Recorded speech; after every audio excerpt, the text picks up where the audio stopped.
Yo, yo, yo, yo. Yeah, yeah, yeah. Good morning. God damn.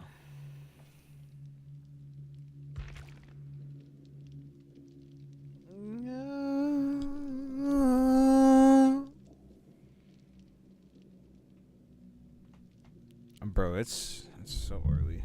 It's like it's like 8 o'clock in the morning, bro. I don't know. I just felt like streaming very early today, and then later on in the night. Probably I don't fucking know.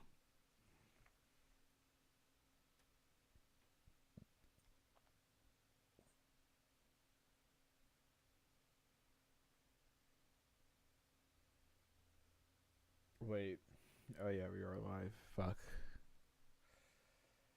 Dude, I woke up like at 2, 3 ish. I just been watching like non-stop videos. I need to stream while I do that because that's pretty stupid.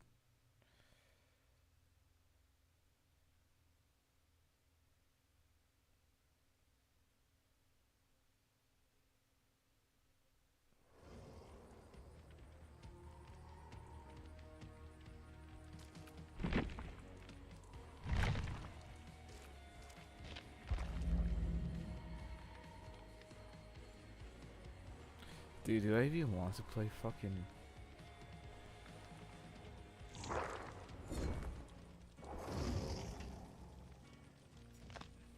What do you have at a store?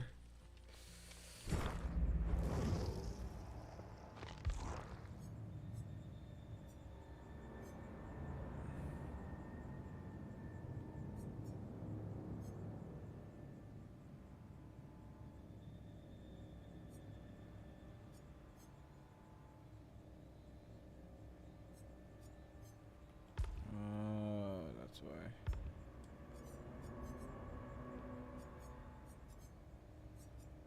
Wait, new for Crowley?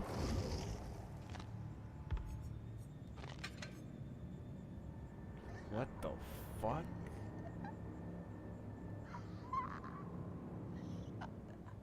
Yeah, that just looks nasty, bro. Imagine getting head from that.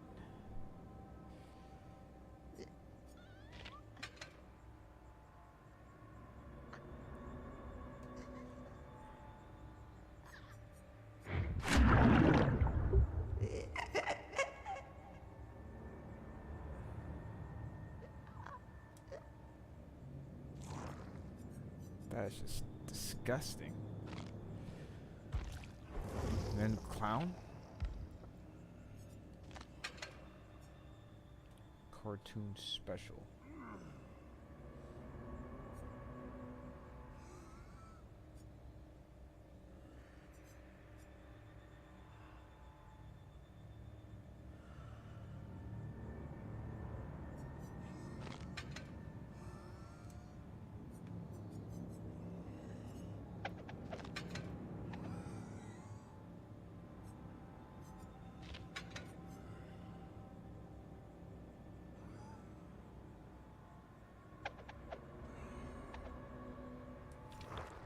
I actually do want to play a killer now. Oh, fuck it, let's play as killer. Actually, I don't know. Alright, we'll play one survivor. We'll play like a couple survivor games.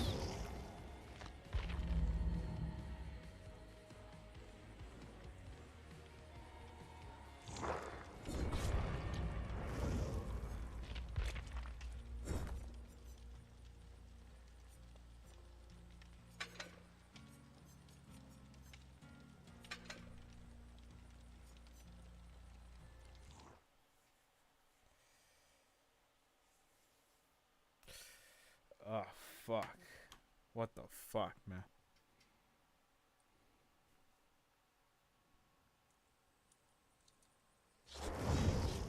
I need comfort.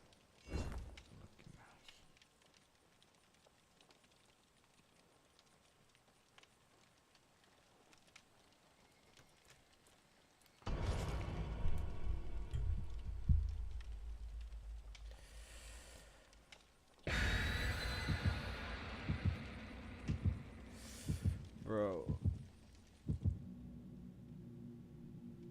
I should just like make a Minecraft Let's Play. Psych like shit, boy.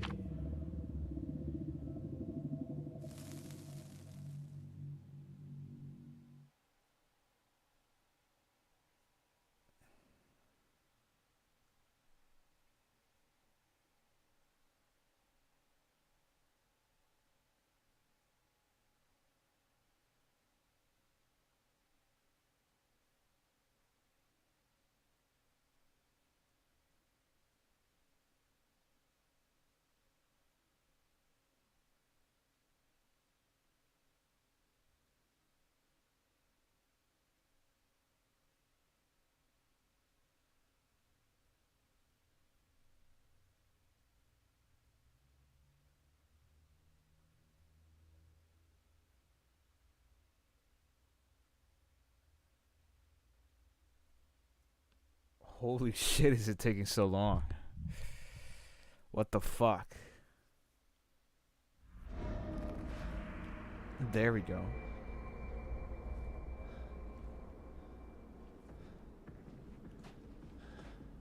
Alright.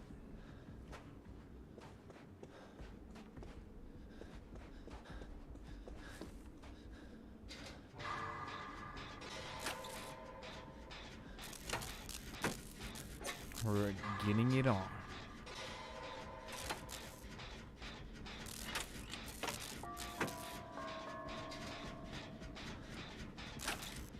So it's the Wraith guy.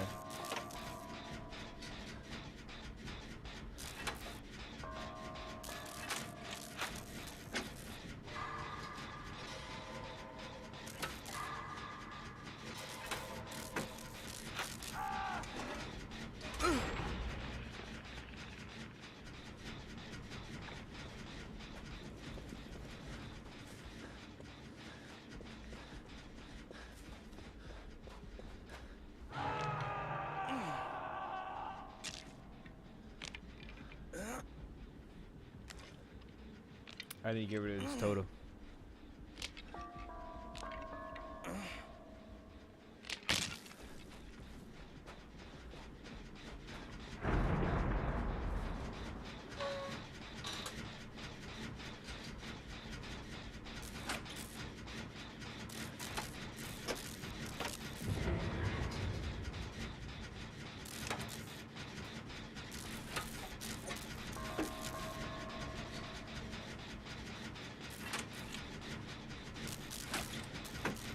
Bro, I'm good at this, bro.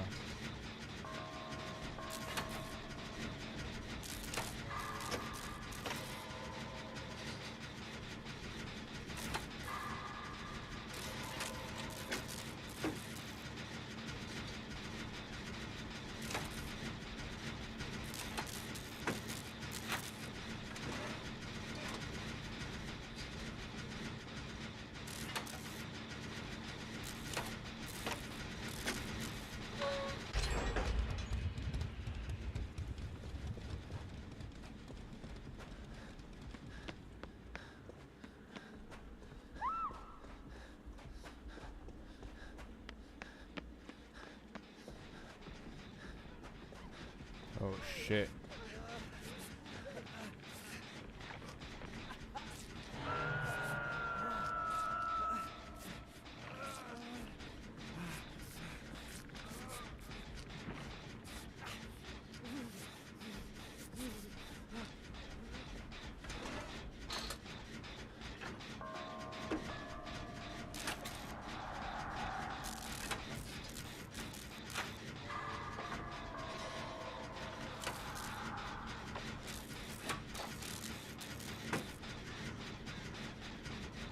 The fuck?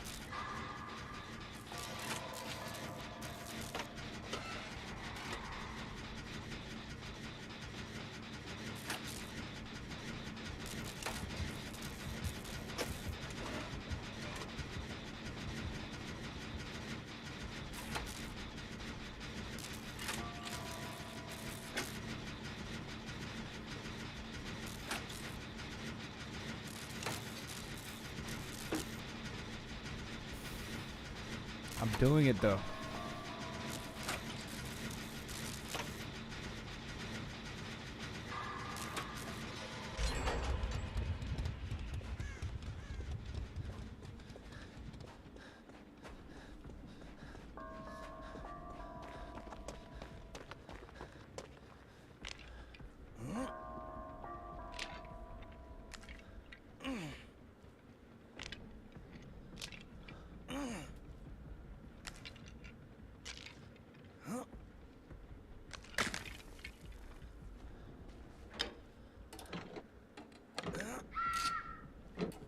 I don't care.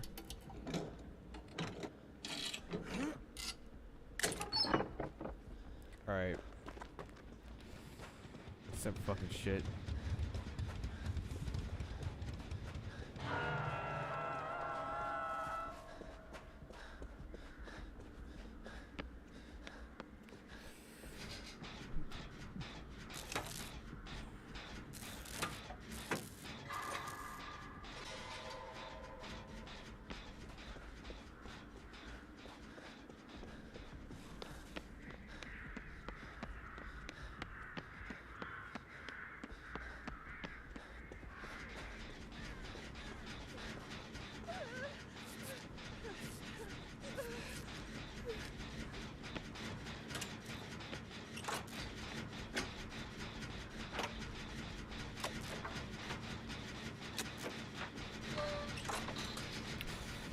Bro, this is so boring, bro. That's why I like Killer.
Bamboozle, bro.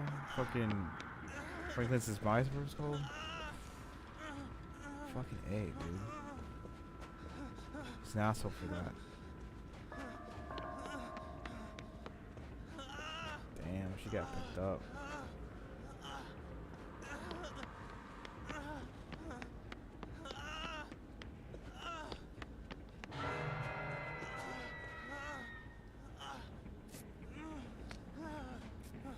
Got my ass beat, bro.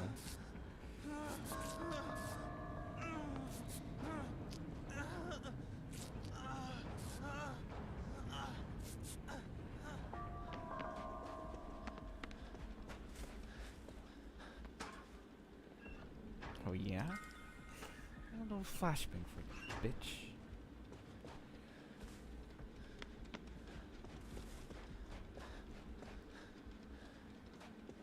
Alright, just making sure.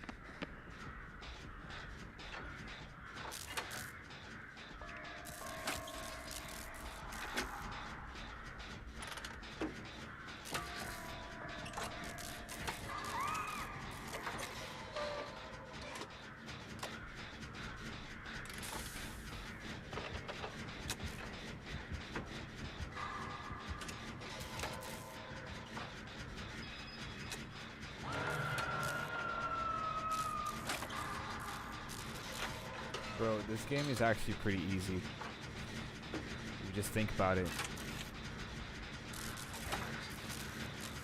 Oh my god.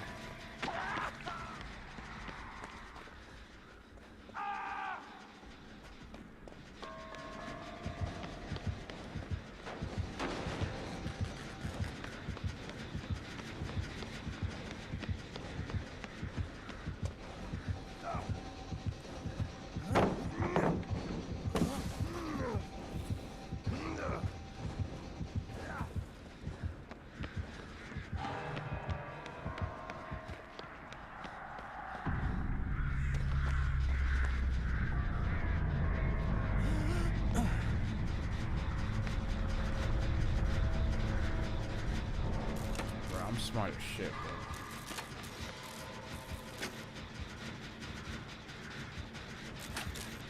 Two for two, bitch.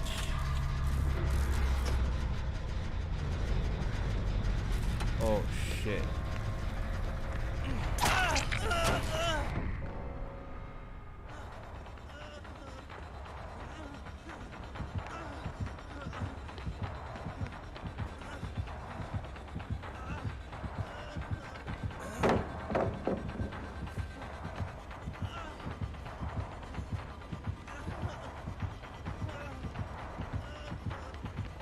Sweet. Oh, Cristiano Ronaldo, sweet. Of course, bro. Of course. This game is some shit.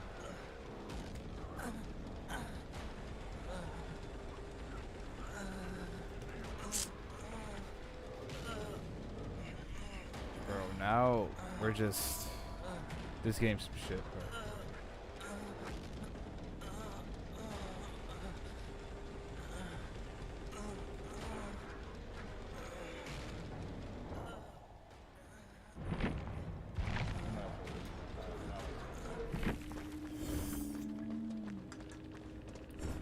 I got Cristiano Ronaldo, sweet. That was just terrible. That was just terrible. I don't know what to do. My life. What if I just stream all day? I wonder if my computer can handle it.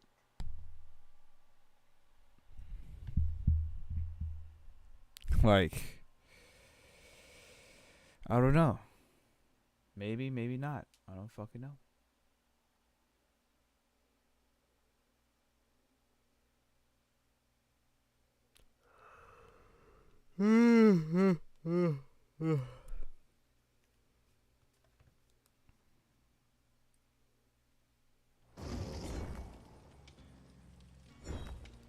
Bro, I'm matchmaking lock. Bro, I ain't waiting 3 fucking minutes, bro. It's fucking stupid. Dude, there are no good games.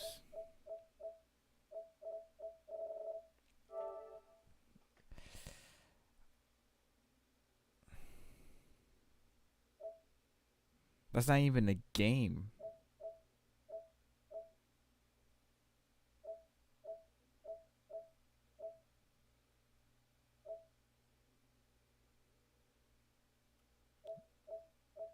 Is Genshin Impact any good, bro? What the fuck is this?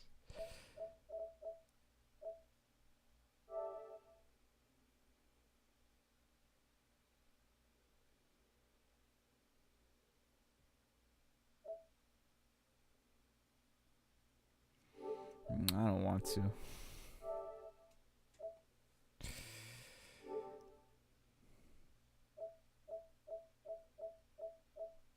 Bro, hang on. I'll be right back.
My name is Giuseppe. My name is Giuseppe. It's like, no, I don't know what the fuck I'm talking about.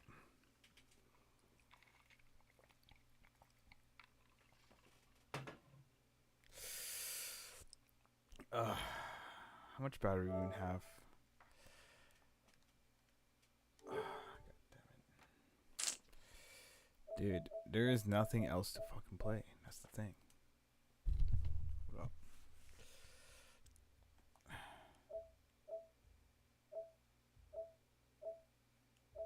There's just nothing else to play.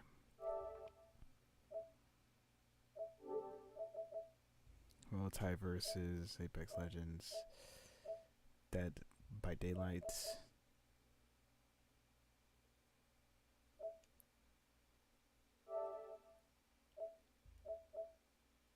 You know, let's just turn this off. Because that game's with some shit.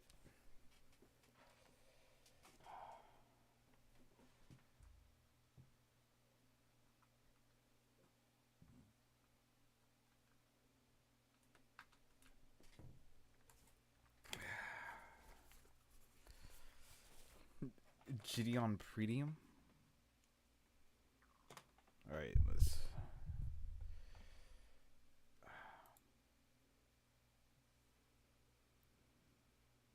go on.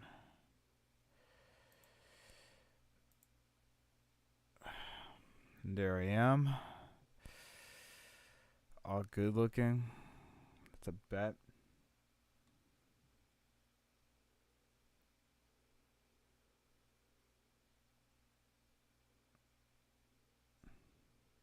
Let's go on subscriptions.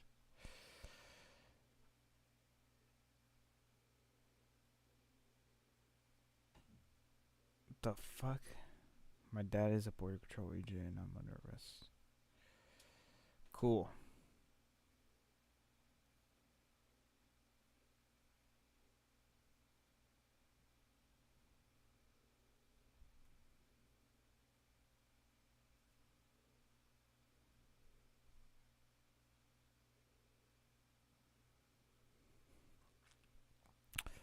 Ba-da-ba-ba-ba. Ba-da-ba-ba-da.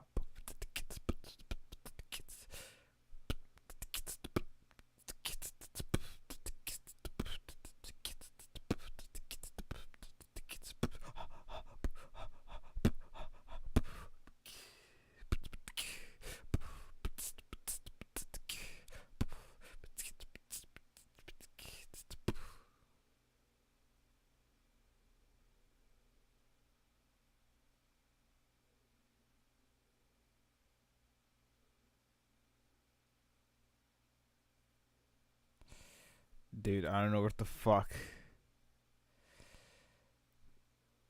Down to the truth of Red Hot Chili Peppers. SD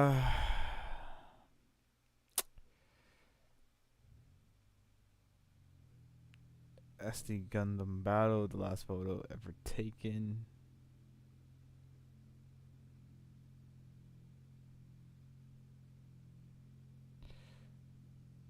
Bro, fucking car.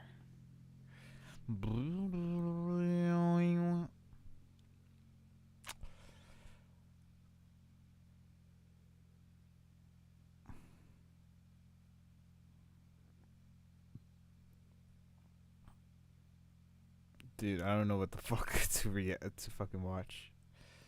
You've seen them a million times. Spot the fake logo.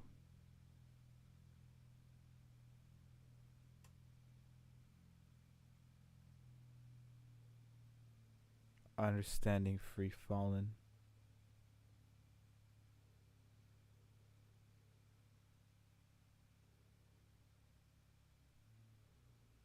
Bro, what? What the fuck am I subscribed to?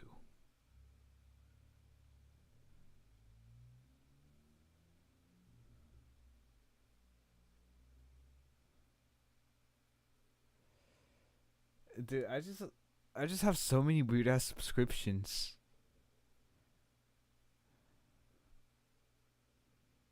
What the fuck? It's mostly like Jimmy Kimmel or Jimmy Fallon.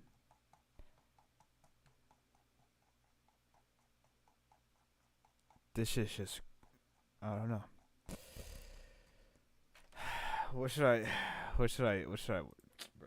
Just type in some Sneeko. The controversial rise of Sneeko.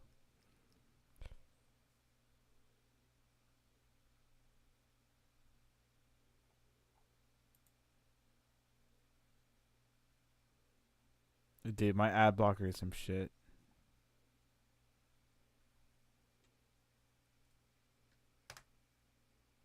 Where the fuck is the... Oh, there you go.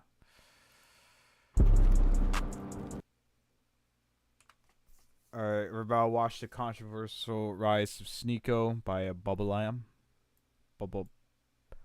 Bubba Lamb. Justice warriors on social media. In today's...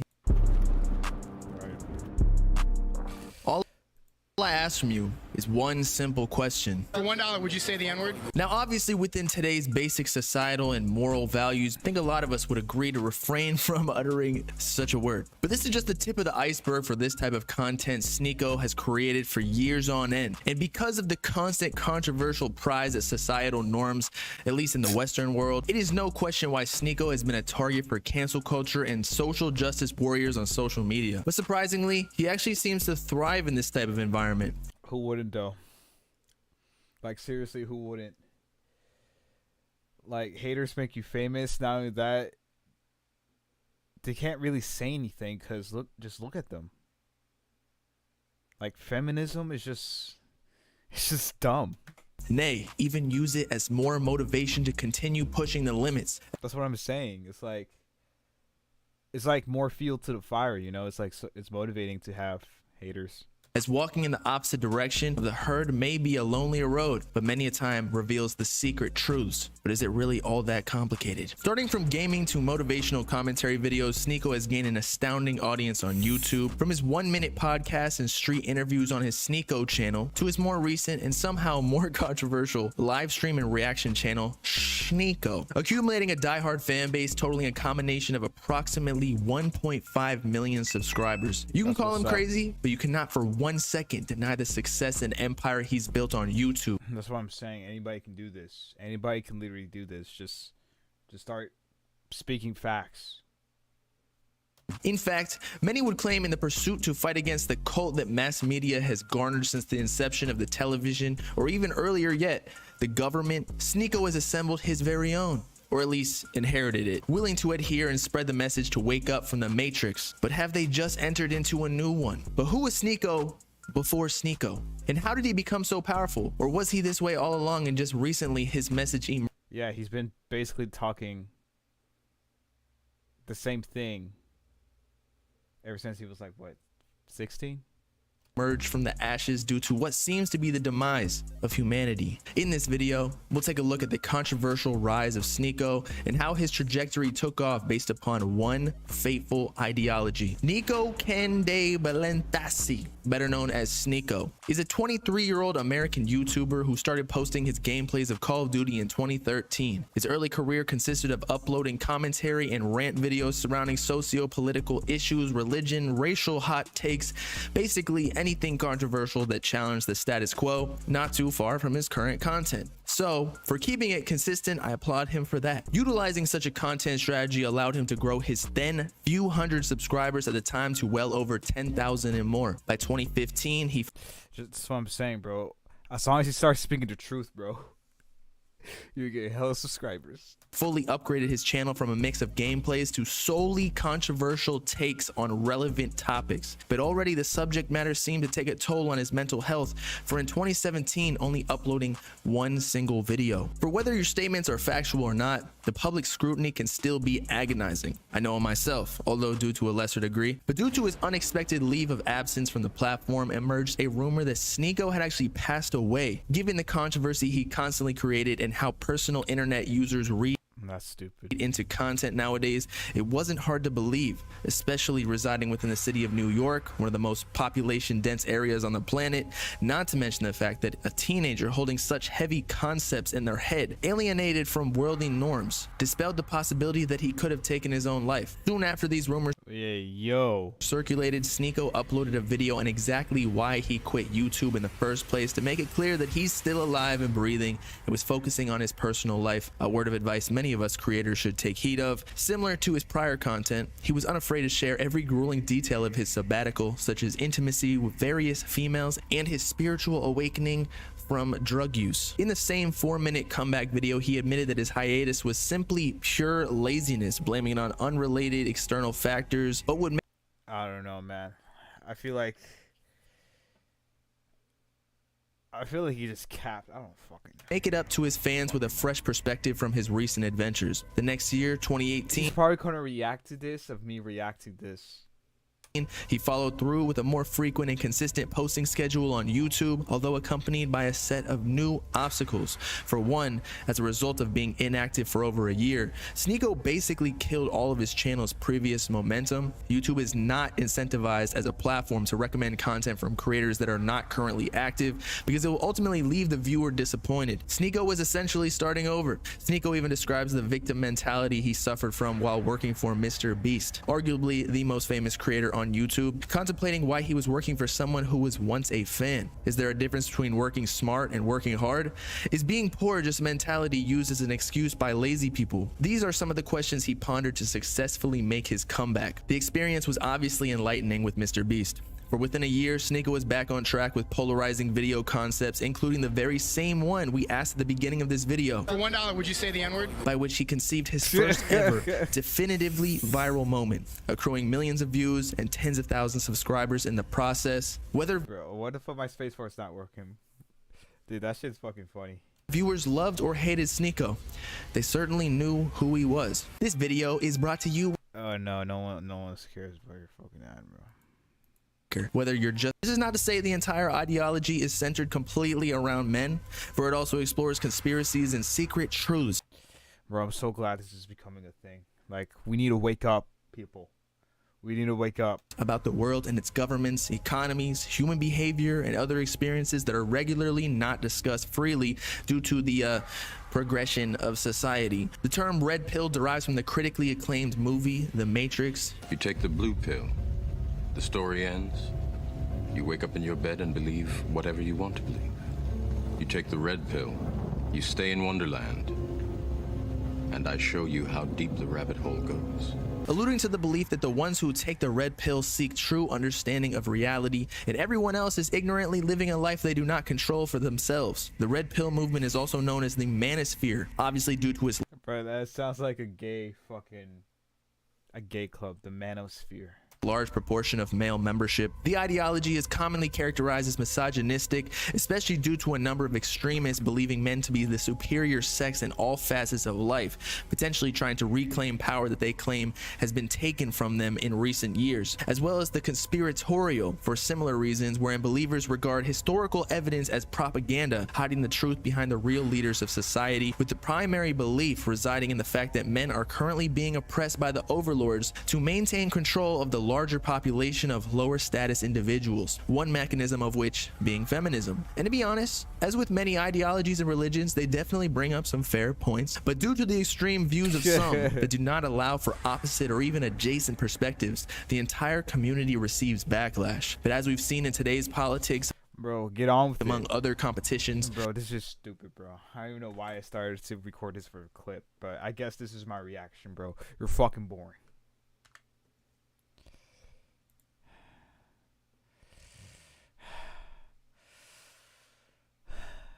I don't know why I'm so tense. The fuck?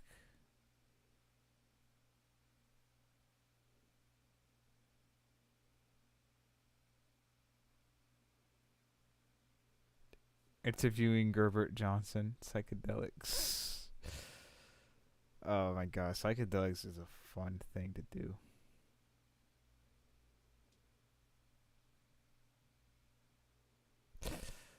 Reading out my goals. Yeah, my story for civilization. Should we stop having babies? How to simplify your life. Hey, minimalist. Alright, so we're going to watch How to Simplify Your Life. Minimalist philosophy. By, I forgot, what's the... Inzel Ganger. Inzel Ganger. Dude, I need to get a new fucking... Transcendentalist philosopher A new fucking ad blocker. Henry David Thoreau argued that for humans, simplicity is the law of nature. We thrive in simplicity. It's an optimal state, free of clutter and without unnecessary weight. Yeah. When our lives are simple, it's easier to see where we stand. I'm still trying to learn minimalism. I recently sold my TV. I'm trying to sell my loft bed, as well as these Hot Wheels. But I don't know. And come from and move towards, as the minimal amount of chaos troubles our vision. Thoreau compared the value of simplicity to a mathematician solving an equation. He reduces it to its simplest terms. Because of today's many possibilities, people tend to overcomplicate life. Our consumerist culture encourages us to buy unnecessary stuff, instilling Yes, unnecessary shit like Supreme, fucking Louis Vuitton, or whatever the fuck. in us that our lives are incomplete or inconvenient without them. Also, being part of a performance-driven and highly competitive society, our lives tend to be busy and our goals are many. Modern Yes. life is cluttered with stuff, social connections, ideas, and stimuli. Yep. Worries and wishes fill our minds, as we're always restless because we fail to distinguish the forest from the trees. When immersed in complexity, it's difficult to see the essential. The ability to simplify means to eliminate the unnecessary so that the necessary may speak, stated painter Hans Hofmann. Studies suggest that there's a link between simplicity and well-being.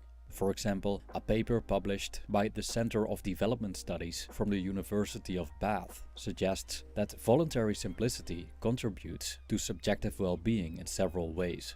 Voluntary simplifiers report the experience of greater security, autonomy, competence, and the feeling of doing the right thing. The latter relates to ecological and societal concerns. Aside from such experiential Yeah, so basically, like, just get the things that you need. benefits, a minimalist approach to shit. life could lead to us creating more overview and living more cheaply. This video explores ways to simplify life to boost overall well-being. How to simplify life. Damn, that was the intro. The ancient Greek philosopher Diogenes lived with minimal possessions, living in a barrel on the street. Bro, shout out to my man Diogenes. Yeah, he's basically one of my favorite philosophers because, like, he would just take a shit on people's clothes and shit. It's cool. Only having some rags and a drinking cup. But when he saw a child drinking water using his hands, he threw away his drinking cup, saying, "A child has beaten me in plainness of living." Diogenes wasn't the only one who lived with almost no possessions. Certain hermits and various monastic orders renounce worldly possessions, partly to free themselves of the burdens that come with them. The Dalai Lama stated in an interview, and I quote, "If one's life is simple, contentment has to come. Simplicity is extremely important for happiness. Having few desires, feeling satisfied with what you have is very vital. Satisfaction with just enough food, clothing, and shelter to protect yourself from the elements." No cap, bro. These are just all facts. Like, we gotta stop buying useless shit.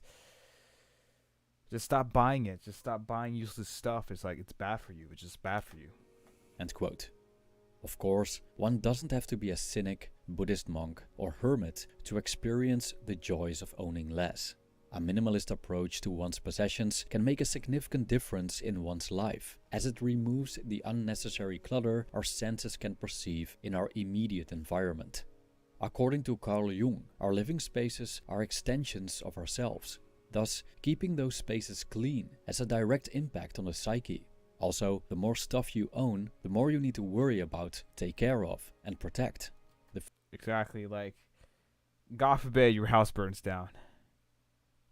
what are you gonna get really? Like, I'll see getting your cats, your family, but stuff can't replace that, man. Fewer worries, the better one feels. The fewer things to protect, the more time and energy one saves. Yep. Also, owning less makes us more agile.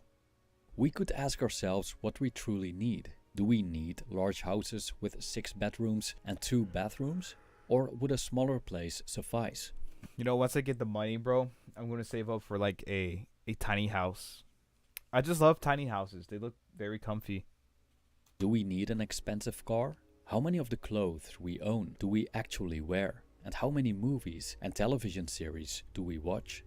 But pursuing stuff is tempting, as our consumerist culture promises happiness due to purchase and ownership.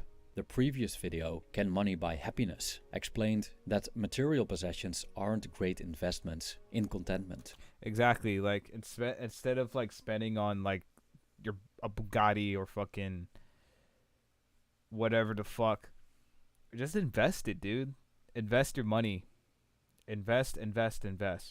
If you don't know what to do with your money, either invest it, give it to charity, give it to your family, or just save more. As opposed to experiences. After the purchase, we may experience a period of euphoria, which quickly subsides. Roman author and politician Pliny the Younger stated, "An object in possession seldom retains the same charm that it had in pursuit." End quote. So if we keep our possessions minimal, we won't miss out on long-term satisfaction. Moreover, by not buying so much stuff we don't need, we don't waste money on fleeting moments of happiness, while burdening ourselves with ever-increasing piles of non-essential rubbish. From a more artistically minimalist point of view, just owning less stuff is only part of the equation. A simplified and uncluttered living environment also depends on how we design it. Even though human beings are social creatures, the presence of people could serve as a significant burden.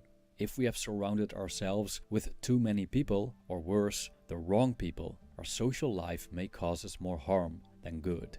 The problem with having many social connections is that we often don't see which of those connections we actually enjoy. Exactly, bro. Like, instead of like buying stuff just to impress people that you don't even know they like you or not, it's just a waste of time. Fuck. Get some water.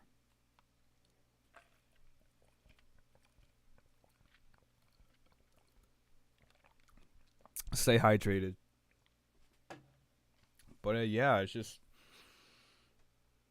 I can see like buying like a jacket here or two, but after that, bro, you don't need any more. That's why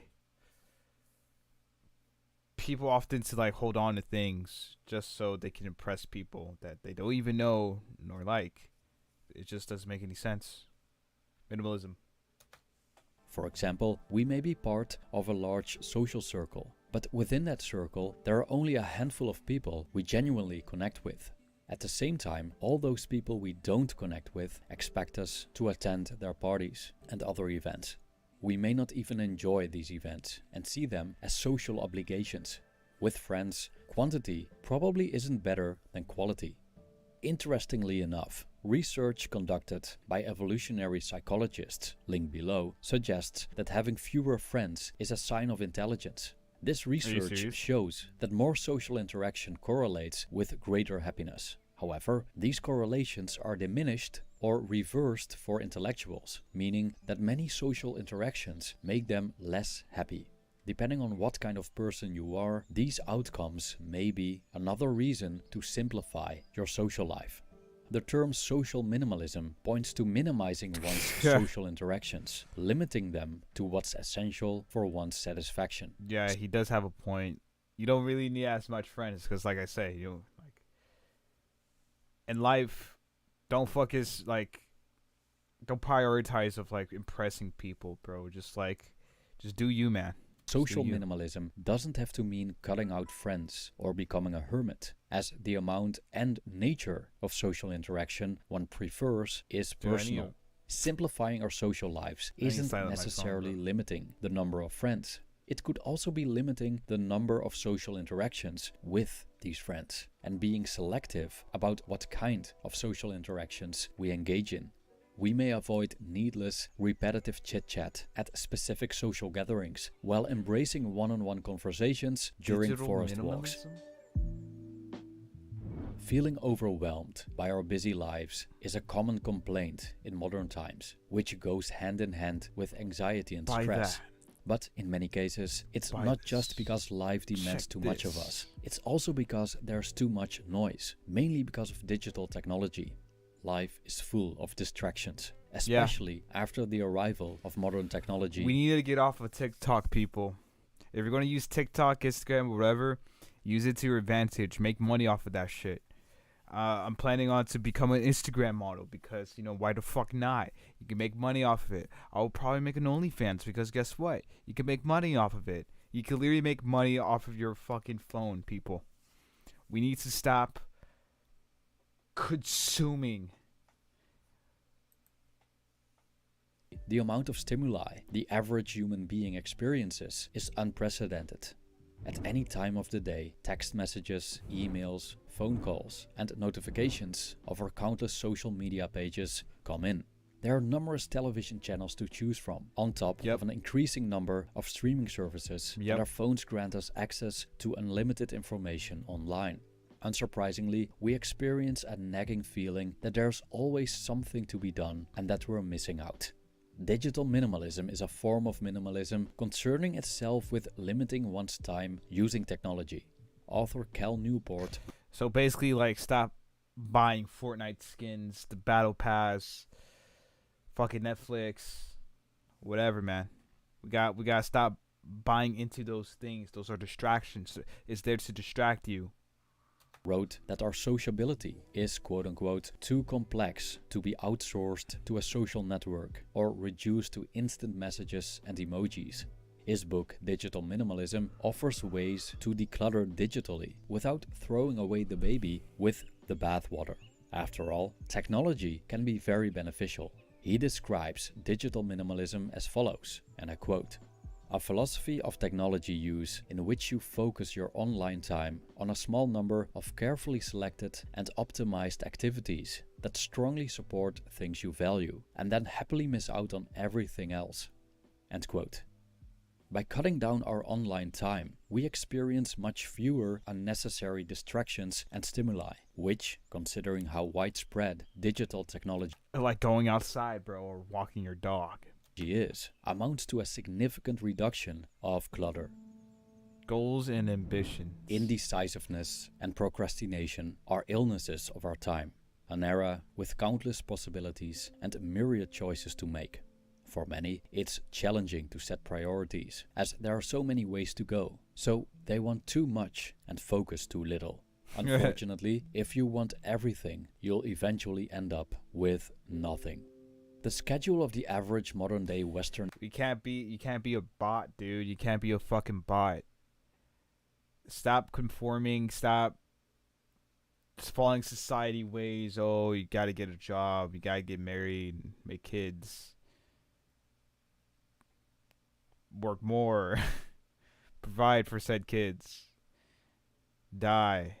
Pass on a generation. Like, some people are cool with that. Like, don't get me wrong. Some people are like cool with like starting a family, but when it comes to like making dreams, like having ambitions, bro, you gotta do it, man. You only live one life, bro. Like, let getting married and having kids be the last thing on your book. Cause you just don't want to conform, man. You just don't want to fucking conform. An individual is cramped.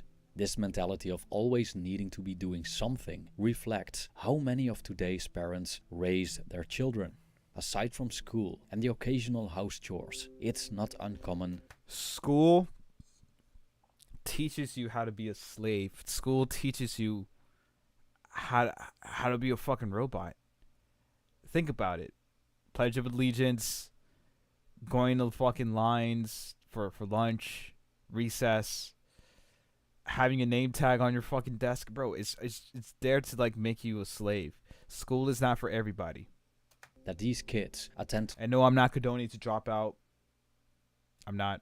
2 or more different sports and several other activities a week. On Saturday, it's soccer practice. On Sunday, it's Boy Scouts. On Tuesday, it's tennis practice. On Wednesday, it's piano lessons. See? And on Thursday, it's horse riding. It's We fucking see that crazy. young adults continue this trend, stuffing their schedules with many undertakings. Swiss philosopher Henri Frédéric Amiel stated, and I quote, "A man must be able to cut a knot, for everything cannot be untied. He must know how to disengage what is essential from the detail in which it is enwrapped, for everything cannot be equally considered. In a word, he must be able to simplify his duties, his business, and his life." End quote. A Damn. minimalist approach to our schedules creates oversight and may help us concentrate on what's essential in our lives. In doing so, we need to be able to say no to certain things and be willing Basically saying no to like hanging out or fucking buying shit, useless stuff. Or just like doing something that's not valuable of your time, you know? Especially when it comes to like Fortnite. Even though I like Fortnite. to walk in a different direction than our peers, but in exchange for more time and space in our agendas. Mind. We can declutter our environments as much as we want. If our minds are full of rubbish, then it's likely we'll still complicate our lives. You see, all that shit right there, all that shit, bro, you don't want that in your head. I want to be happy, depression, work, lack of money, house problems. Like, those are just like, bro, those are just temporary problems, bro. Those are just temporary problems. You shouldn't have that in your head all the fucking time. What should be in your head is like getting this money, pursuing a dream, some shit like that, you know? Not this wumbo jumbo conformity shit. Despite our simplified surroundings, overthinking, worrying, and ruminating make uncomplicated things complicated. Also, it often makes problems much more significant than they are. In fact, problems originate in the mind, not in the outside world. Living a simple life, while burdened by racing, complex thoughts, seems pretty contradictory. Our living rooms may be minimalistic and clean. Our heads may be full of worries about work. Our agendas may be spacious. Our brains may ruminate about past events. If obsessive thinking haunts us every waking minute, despite our simplified surroundings, how futile have been our efforts to simplify our lives for well-being? Without a doubt, an uncluttered living environment may contribute to mental clarity, but simplicity is best served with the coolness of a tranquil mind. Thank you for watching. Facts, man, facts. Let's look at the comments. In this day and age, my life has become complicated, especially my social and digital life. I always wonder how to simplify it somehow. Thank you for making this video. It's really easy, man. Just like, when it comes to like buying things, you just gotta ask yourself, am I gonna need this? Will this be useful in the future? If so, will I be able to make money off of it? Because, you know, they're scalpers. And so on. And if you say no to any of those questions, then put it back. Good summary. I know I've created something I imagine realistic as possible, that I already have it. This helps me know if I really want. Exactly what I just said. Just make sure whatever you get, it's useful, and you're able to sell it in the future. Like pop figures or fucking, well, not like pop figures. I don't fucking know, but like, just be mindful, you know. Just be mindful. All right, that was a good video. That was a good fucking video. Hey, yo, what's up, one viewer? How you doing tonight? I mean, today. It's the morning over here. Fuck. Been going on for almost an hour. Jesus. I spent 20 days customizing my new Xbox. How to ignore people. Wait. Have you ever wondered? Hey, shush. Lao Tzu, 6 ways to be in flow with your life. How to be free. How to develop Victoria's character. How to master self-control. This is like 23 minutes though. Do it. No, don't leave. Ah. Why do they always leave? Like, donate me some money, bro. Like, I'm not. Bro, what the fuck, bro?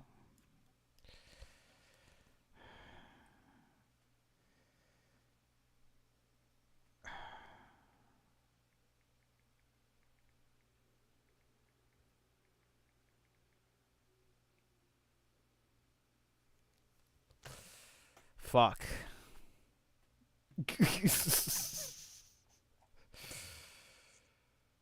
Wavy shoe skate. Oh, that looks weird.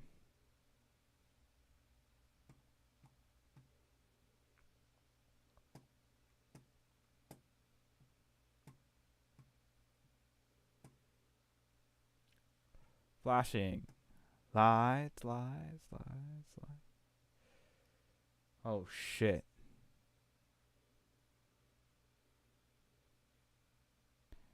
Dude, there is nothing to fucking react. Bro, it's just all video games. World War II, even the Nazis wanted dead. Who fucking cares, bro?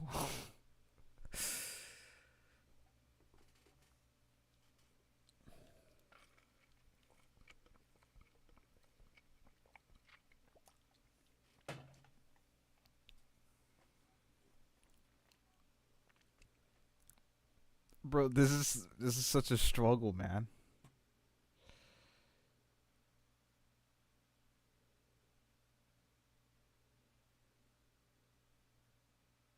What the fuck, dude? I subscribe to so many random ass channels.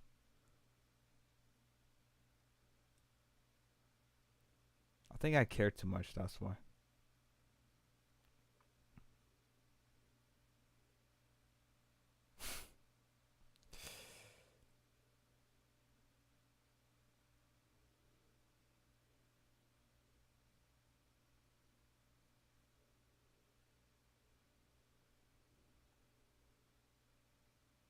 Dude, there is nothing to react to. What the fuck?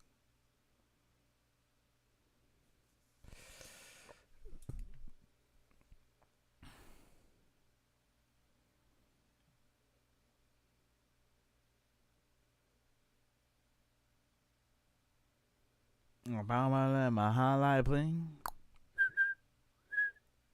Could be one thing. Ever since I fucking went with you.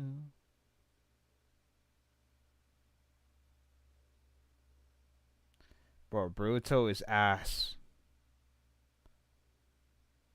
Dude, what the fuck, man?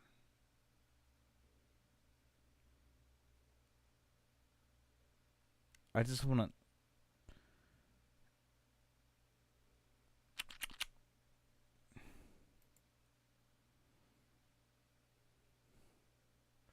Who's watching my stream? It's too late to get your life together in your 30s. Oh, bro, why is that title sound so sad? It's too late to get your life together in your 30s, bro. That's kind of fucked up. I feel like you still get your life back together. You just gotta learn, man. Shit's fucking wild. How Teen Titans tackled racism.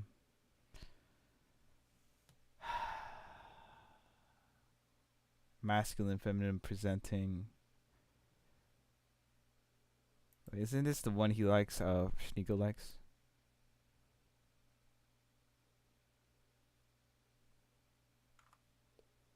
All right, we're going to react to this.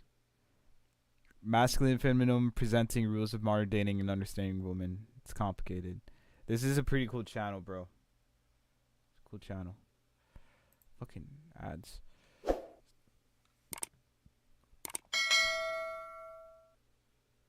Who do you perceive to be more feminine, straight women or gay men? Oh, depends on the situation, but my mind goes gay men immediately. Why is that? What?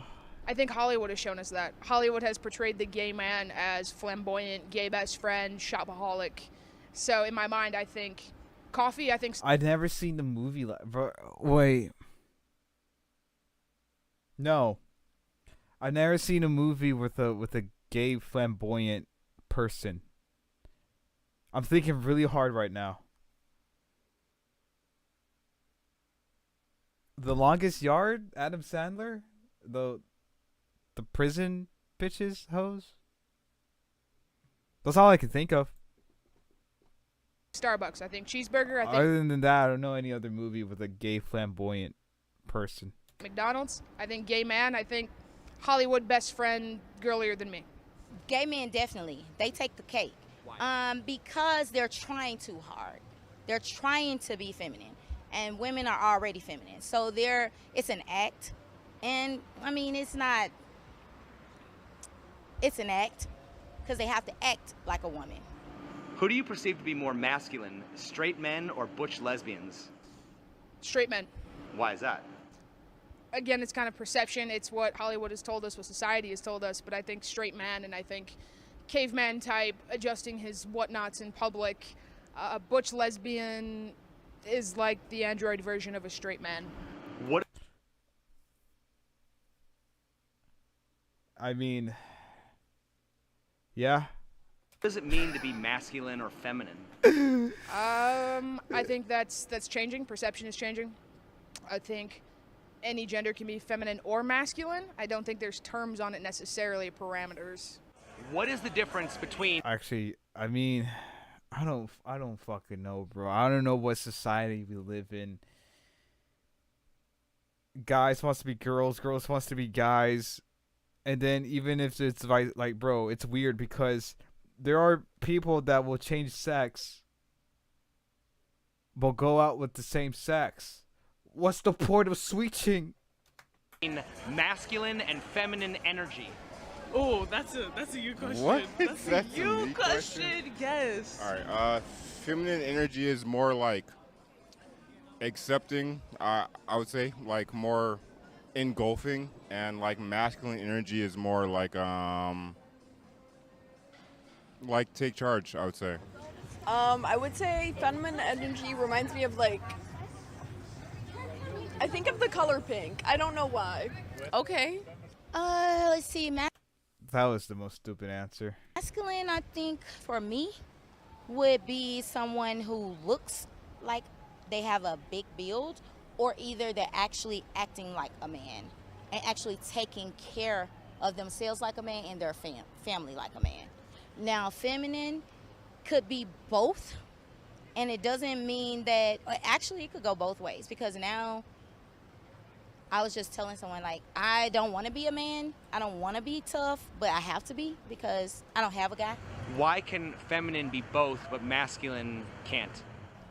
Because men will probably, even if they're not gay, sometimes they will, see stuff from a woman's point of view if they are in tune with themselves. And a lot of men who protect Why women is she like? understand femininity. Why is she like tilting her head like a lot? When two lesbians go out on a date, It is Vegas though. A lot of things happen to Vegas, who pays? even though I never been there. The one who asked the other one on a date. When two lesbians... I agree with that. I actually agree with that. If you invite someone to a date, you gotta pay for their meal. And it's vice versa. If someone invites you to a date, they're paying for their meal. And yours, yeah, and yeah. Lesbians go out on a date, who pays? Both of them, or the one who argues less. When two lesbians go out I agree with that. on a date, they often hold the door open for each other and split the bill. Why is it as soon as a man is involved, he suddenly has to do all the work? I think that just goes back to like being a man, like we're considered the providers, and as a man you're expected to take care of a woman. I think that's just society norms. I mean, he opens the door for me and I let it, and I like it like that. I just think it's the role you want to take in some gay relationships, somebody's always dominant. Whoever wants to be more dominant or wants to feel that, I think, and that still goes back to like men and women. Why is there more flexibility with gender roles in a same-sex relationship than there is in a heterosexual relationship? Well, in the sense of that, I think it's more flexibility because, in a same-sex relationship, you do have like more than likely like, you know, the other person is really understanding what the other Bro, what the fuck? the person wants. So in a situation like that or a relationship like that, you understand what the other person's want or what they're looking for. So you do understand just a little bit more. Instead of that, do you have anything to say? I think it's more flexible because that's just being gay. You can be whatever the fuck you want to be. When a woman says she's tired of dating men, why do they often end up dating a woman who looks and acts like a man?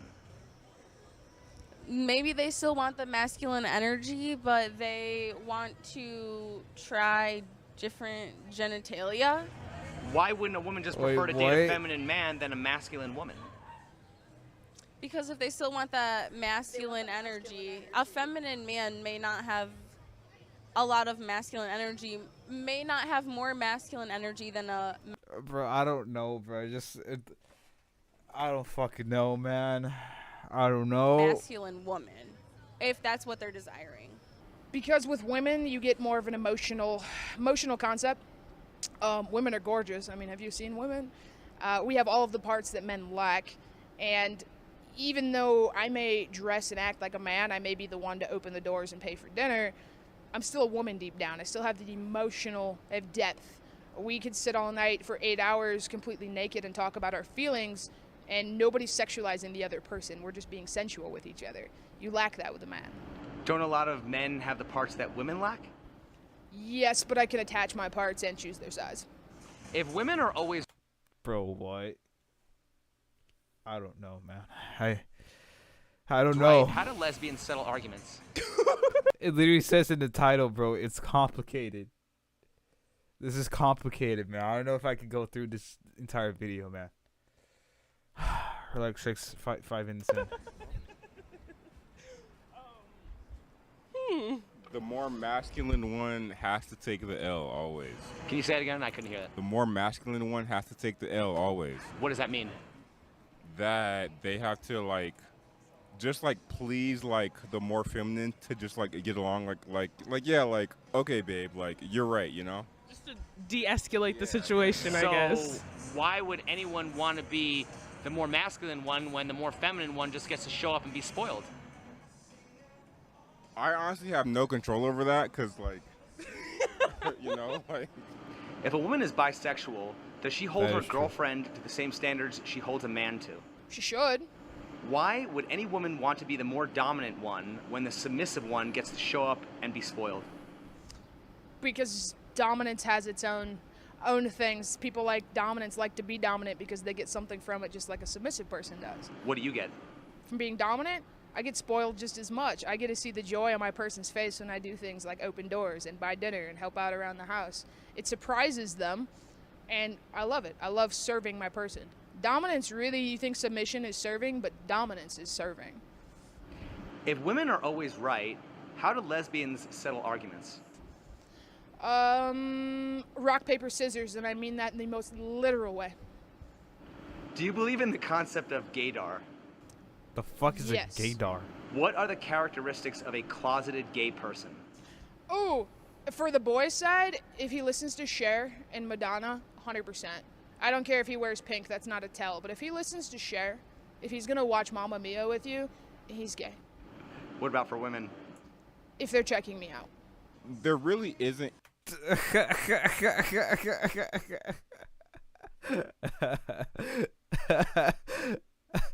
That was pretty funny, bro. I'm not gonna lie. Any way to tell someone's gay without them being like behaviorally different. Like I can tell that like someone is gay by like the way that they walk, you know? Or What? like if they're wearing something like I'm wearing. Like I'm bisexual and like I want people to know that. So like I'm not gonna wear like a typical like straight male like alpha male outfit, like I'm gonna They're both wearing the same thing. I just realized that. like present to the world that like, hey, like I'm bisexual, So like, yeah, so like, it's in like the behavior, like the mannerisms of speech, clothing wear. Why are gay people more aware of how their clothes and behavior present to the world than the straight women who complain that revealing clothing shouldn't get them unwanted attention? Huh. That's a confusing question. It is. Do you want me to explain it, or do you don't understand it? I guess I understand. What I'm saying is, like, okay, if you're a lot of gay men will dress a certain way because they want to let people know that they're gay or bisexual. Yeah. They wear like kind of feminine looking clothes, right? Definitely, A lot of butch lesbians will like smoke cigars and like get a certain haircut that presents them as more masculine, so people know that they're more of a okay? Yeah. So your image matters. Yeah. Okay, your image matters. Definitely. So once again, why are gay people more aware of how their clothes and behavior present to the world than the straight women who complain that revealing clothing shouldn't get them unwanted attention? Well, because if you're gay, and let's say like you're a guy, and you want to be perceived as a woman, then naturally you have to dress more feminine, you know what I mean? And then for women who have always dressed a certain way, or that's their typical way of dressing, they're, they feel like they shouldn't have to be bothered because that's how they should be dressed, you know what I mean? Doesn't your image define who you are? Bro, I'm so confused. To an extent. To an extent. So like if I'm like sagging my pants and I have like a flag on my back pocket, like you're gonna know like, okay, that dude's a gangbanger. But if I don't wear a belt that day and my pants are sagging, then maybe my pants are just low today. You know what I mean? A few years ago, True. everybody agreed on I simple don't know. principles, like gender, for example. I honestly don't know. All of a sudden, these ideas became complicated, controversial, and sometimes downright confrontational. What do you think happened? I think that it was like people not being upset that other people don't feel the same way that they do. That might fall under the entitlement category. I don't know. I think that might be entitlement of, I want to be special. I mean, gay rights has made huge leaps and bounds, and if you want to do whatever you want to do with your sexuality. I feel like I lean in more of this answer. Entitlement. Maybe I want new shoes. Maybe I want the latest Louis Vuitton. In your life, and that's fine. And if you want to be treated equal as everyone else, that's cool too. But I don't, necessarily agree with having to put all these labels on all this craziness. Like, that doesn't make sense. You're either a male or female. Like, I'm not a doctor, but it's pretty easy to tell. Do you think it's okay to label people? No, not at all. If it's wrong to... My say is like, don't judge a book by its cover, but sometimes it has to be that way. You gotta judge the book by its cover. Label people, why do some people get offended if you don't refer to them with the right pronouns? Isn't that labeling people? Well, I guess you label it. That pause, bro. Yeah, think about that. And you refer to people the way they would like to be labeled and referred to. You don't give them labels yourself. You know what I'm saying? Like, I mean, they're labeling themselves. Like, if they get upset that we're not saying the right things, they can just let us know, and like then we'll tell them the right things. But like, if we don't know what they are, then we're just gonna assume what we see. I'm not about to be hypnotized though, bro. If they call themselves like an Apache helicopter, I'll be like, boy, do you have miniguns on the side? Or like, can you fly? I'm not about to be hypnotized by that. Fuck pronouns. I kind of got to ask you this question because I think it's funny. In the acronym LGBTQ, how did they decide which letter came first? I think that maybe is women's entitlement for the lesbian women's act. I don't know. So could it be? It sounds cool. So I don't know if QLBT sounds very cool. So could it be because ladies first? Very, very well could be. Ladies are always first, though. That's never going to change if you're a gentleman. Could it be because ladies first? Yes. Could it have been settled in an arm wrestling tournament? Probably rock, paper, scissors. Why didn't lesbians claim the G for themselves? Because we didn't think of it. Aren't all lesbians gay, but not all gays are lesbian? Damn, bro. You're not wrong. A hetero man has this logic. You're not wrong. Aren't all lesbians gay, but not all gays are lesbian? Yeah, but yes. Could it have been settled in an arm wrestling tournament? Probably rock, paper, scissors. Why didn't lesbians claim the G for themselves? Because we didn't think of it. Aren't all lesbians gay, but not all gays are lesbian? Damn, bro. You're not wrong. A hetero man has this logic. You're not wrong. Aren't all lesbians gay, but not all gays are lesbian? Okay, I get Yeah, it. but I get it. lesbian is like specifically for women, and gay is like for men and women, but like lesbian is for the women. Why not just combine the G and the L into an H for homosexual, or just get rid of the L? Different strokes for different folks, man. I don't know. Why not just combine the G and the L into an H for homosexual? You know what? That would be inclusive. I think we can look at that. Maybe it's in the gay constitution. We can make some amendments. Or maybe just get rid of the L. Hang on now. Hang on. Let us not be forgotten on the day after Pride Month. Why do women seem to bond better with gay men?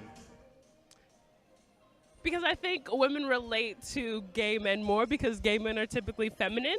So I feel like they like relate to each other. They have Nah, bro. Sometimes us guys, we could be feminine just to get into pussy. Into some pussy. I knew some guys back in high school who were like that. They were feminine, but they weren't gay. They just acted that way so they could get deeper into pussy. Pretty smart tactic. common interests. If gay men love men and aren't controlled by pussy power, why are they more likely to support women's issues than men's issues? Because every woman has a gay best friend for the most part, or somebody in their life. Why are women so welcoming of the gay community, yet so quick to shame a man as gay when they don't get what they want? That's a good question. Wow! That's a good question. That's a great question. I don't know. Wait, That's what a was, good question. That's a great question. What was the question? That's a good question. Has a gay best friend for the most part, or somebody in their life. Why are women so welcoming of the gay community, yet so quick to shame a man as gay when they don't get what they want? That's a good question. Wow! That's What? a good That's a question. great question. I don't know. That's a good question. That's a great question. What do you I have think? an answer for that. I never thought of that. Yeah, I know. Yeah. Okay. Why are women so welcoming of the gay community, yet so quick to shame a man as gay Dude, when they this don't guy. get what they want? Bro, I like this guy's energy, bro. I'll have what he's having, bro. I'll have what he's fucking having, bro. That's the beauty of Vegas, bro. You just see some weird shit. Same thing with LA, bro. You just see weird shit. But I don't think I'll imagine myself living here. I'll visit, but not live. Who does that? Well, a lot of women will attack a man's masculinity when they don't get what they want. Oh, okay, I understand what you're saying. Okay, so if they're their friends, they're probably not going to want to hurt their feelings. But if it's someone that you're dealing with, you want to tell them the truth. And you want to make sure that they understand Bro, what you what want. is this man doing? A few years ago, everybody agreed on simple He's like, principles, like gender, for example. Fucking doing all this, All of a bro. sudden, What these the issues fu- became complicated, controversial, and sometimes downright confrontational. What do you think happened? He's in the middle. The world is becoming more, like I said, it's like more people are being indulgent, and the laws are changing. For one, you have a lot of people that are out of the closet, and it's a lot of media. There's a lot of television that shows and promotes it. I mean, be gay if you want to be gay, but we don't have to see it on every show. And pretty much, She has a point though. We don't have to see gayness on every show. Like, for example, when it comes to cartoons, bro, I'm kind of get mad on that because, like, why teach a younger audience about LGBT BBQ? Like, they don't need to learn about that yet, man. Like, they're kids. Let them learn about colors and shit, bro. Let them be a fucking kid. Like, it pisses me off how, like, how fucking parents will force their kids to become something that they're not. It's weird. It's everywhere. It's just being thrown into people's faces, even the kids. I was at a book reading and they had a drag queen there, and that's just not cool. So you feel like it's an agenda that's being pushed? Absolutely. If a person can identify as whatever they want, why does your identity even matter in the first place? It doesn't. So then why do so many people talk about how important their identity is? I don't know, and they shouldn't. They just shouldn't. I just feel like we are just all one alive being, and it's like... You ever heard of identity politics? No. Identity politics means I deserve special treatment because I'm a woman, or because I'm gay, or because I'm black, or this or that. Yeah. Why does that matter? It shouldn't matter. But it certainly does. It certainly does. That's exactly what our politics are today. Because people want to be what they are at the time that is convenient. Like, Oh. I may be black and gay, but if I need to be black at the moment, I will be black. But if I need to be gay at the moment, I need to be gay. Or if I'm white and I want to be white at the moment, I'll be white. If I want to be gay at the moment, I'll be gay. So you can't, that's why they feel like that. Because they want to be able to choose whichever one is going to get them what they want. Right, but isn't that just manipulative and disingenuous? Absolutely. So how do you trust and respect those people? You have to actually know who you're talking to. If they're doing it like that, then you don't trust them because they're wishy-washy. It's because I'm gay. And they can sway. Hey, yo, that was a good fucking video. Shout out to It's Complicated, man. Spreading the truth. This channel lives outside the Matrix. That's what I'm saying, bro. Holy shit, bro. Good fucking video. Good fucking video, bro. Oh my god. Being a man, you know, like...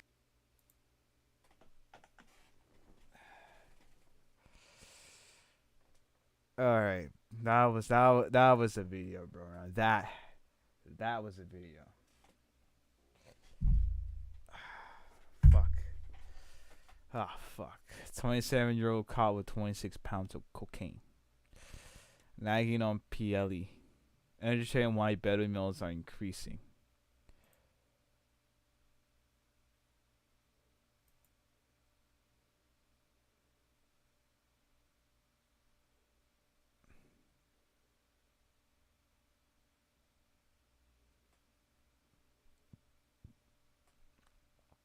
Alright. Here's just tips on girls. I like Andrew Tate though. He's funny as shit.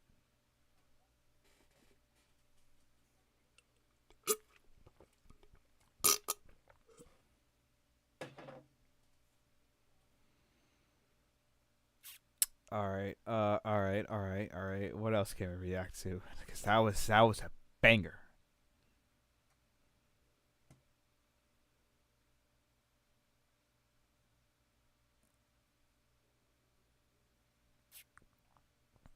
King Croc's doing stand up. Bro.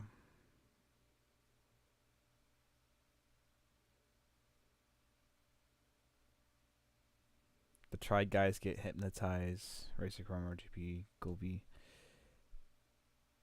Did Hitler fake his death?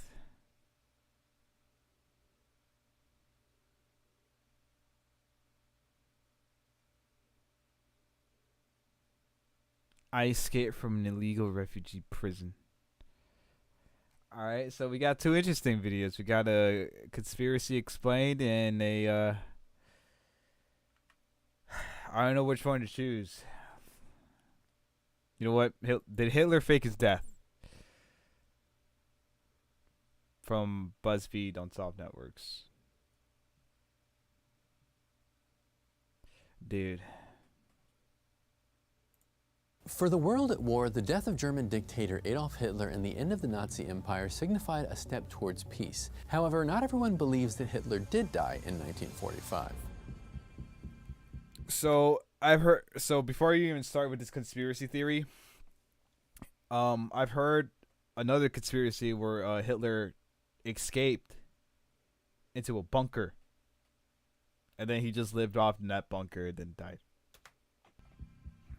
But understanding the questions surrounding his death requires understanding what we know, or what we were told. 10 days prior to his death, on his 56th birthday, April 20th, 1945, Adolf Hitler briefly left his bunker in the daylight. On April 29th, Exactly, a fucking bunker. Hitler married his longtime mistress, Eva Braun, finished his will and his last political testament. In a bunker under the Reich Chancellery building in Berlin on April 30th, Hitler hid while Soviets above searched the ruined streets for him. That day by lunchtime, Hitler had learned that Italian dictator Benito Mussolini and his mistress, Clara Petacci, were killed by a mob and hung outside a gas station in a small Italian village. Oh, shit. That day, Hitler had his last lunch, shook hands with the last of his staff, and later in the afternoon, he and his wife killed themselves in a private room deep within the bunker. So some speculate it was either cyanide pills or a gunshot, but people are leaning more to. I'm leaning more to the cyanide pill. Whatever. It's believed that at Hitler's request, his body was quickly cremated near the bunker. It's also believed that the fragments of his remains were seized by the Soviets. But this is where things get a little confusing. Conflicting reports from the Soviets and those around Hitler at the end contributed to, let's say, suspicious circumstances. Time reported there was also a fact. Hitler only had one ball. So during like the German War or whatever, a grenade went under his feet and then it blew off one of his balls. In their May 1945 issue, quote, Adolf Hitler had been buried, dead or alive, in the rubble of his collapsing Third Reich. Whether or not he had suffered a cerebral hemorrhage, as reported from Stockholm, or had fallen at his command post at the Reich Chancellery, as reported by Hamburg Radio, or was a prisoner of Gestapo chief Heinrich Himmler, Adolf Hitler as a political force had been expunged.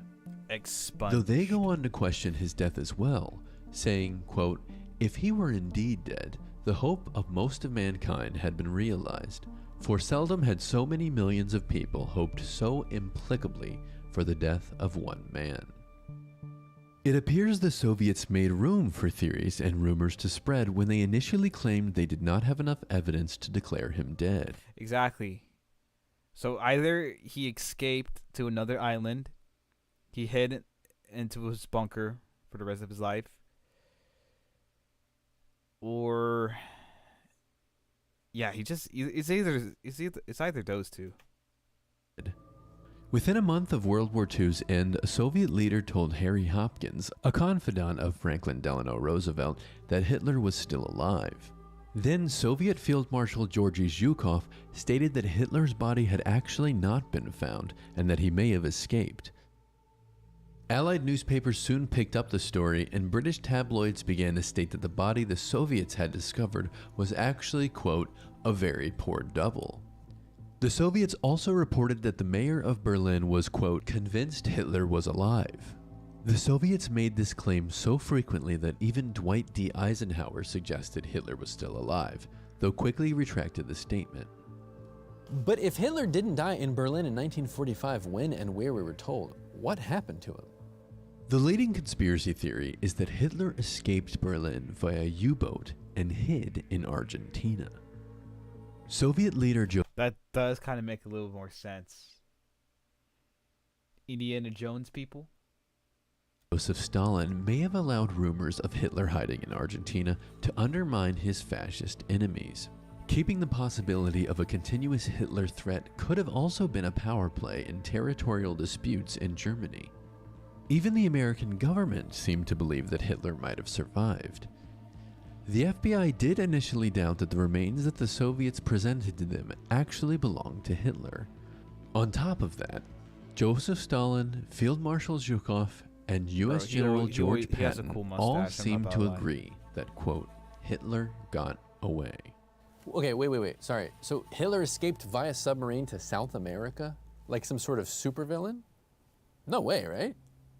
Surprisingly, it's a possibility, though. The dude had a lot of power. There is credible evidence that Nazis created a bolt hole in Argentina to which many Nazis escaped following the war. Beginning in 1932, Nazis began paying Argentine President Juan Perón a subsidy ensuring that they had refuge waiting for them if needed. Nazi organizations had also purchased real estate in Argentina, including a ranch with a dock that could berth submarines and ships. Additionally, Berlin had an extensive underground subway system that could have allowed for escape. It is also known that Hannah Reich, a personal pilot of Hitler, landed a Feisler Stork, a plane designed for transporting messages on people, near the Chancellery grounds. Though she did travel in and out of Berlin between April 26th and April 28th, there's no evidence of her ever having had a passenger. The FBI didn't seem to find the Argentina theory to be so far-fetched either, with documents released by the FBI But like, yeah. So I was kind of right. Sort of. showing that they did investigate the theory. A document that was sent from Buenos Aires on July 14, 1945, stated that, quote, a source of unknown reliability claimed that, quote, Hitler was landed in Argentina approximately June 20th, that his face was disfigured, and that an Argentinian army major was planning on helping Hitler travel to a, quote, secret hiding place in Chaco territory. The document stated, quote, all rumors being investigated. Another document dated August 14, 1945, stated a Hollywood actor had spoken to a man and had claimed that he had been present when Hitler landed in Argentina 2 weeks after the fall of Berlin via submarine. In addition to the idea that Hitler fled to Argentina, there are similar theories that he might have escaped to Antarctica, or even the moon. Of course, No there's very way. little evidence to support either of these theories. Ain't no way he got off the moon, bro. Advancements in science over time have also led to both evidence for and evidence against these theories. Despite intentionally encouraging doubt that Hitler had died, Moscow did hold on to the jaw and teeth recovered in Berlin in May of 1945. In 2018, a study was published by the European Journal of Internal Medicine that claimed to have evidence that Hitler had taken cyanide and took a bullet to the head. Jesus. See, that's what. Yeah, exactly. The study included an examination of Hitler's teeth. Hitler's false teeth had blue-colored deposits, which indicated a chemical reaction between the metal of his dentures and cyanide. French scientists were given access and did confirm that the teeth recovered matched Hitler's dental record and what was known about Hitler's vegetarianism and gum disease, and in their minds, confirmed his death in Berlin. So he did die in Berlin. As with most conspiracy theories, with evidence both for and against, one will believe whatever they want, picking and choosing whichever evidence supports their interests. And of course, if Hitler were still alive today, he'd be over 133 years old. So, one way or another, his reign of terror has ended. Yeah, I think the dude escaped. Actually, no, he killed himself. He killed himself because he was a virgin. He died a virgin. That's what I believe. He died a virgin. And yeah, he only had one ball, so it makes sense.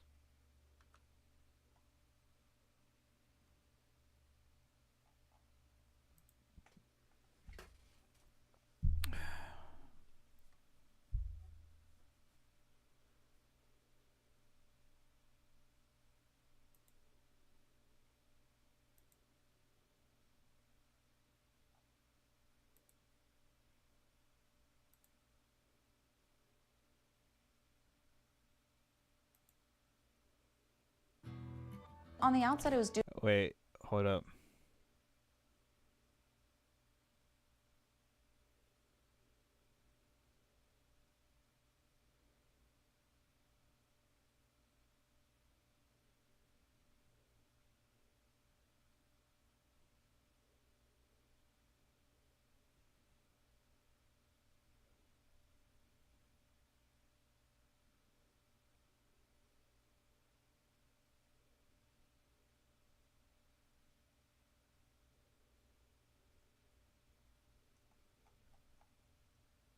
Dude, I love Jeanette McCurdy.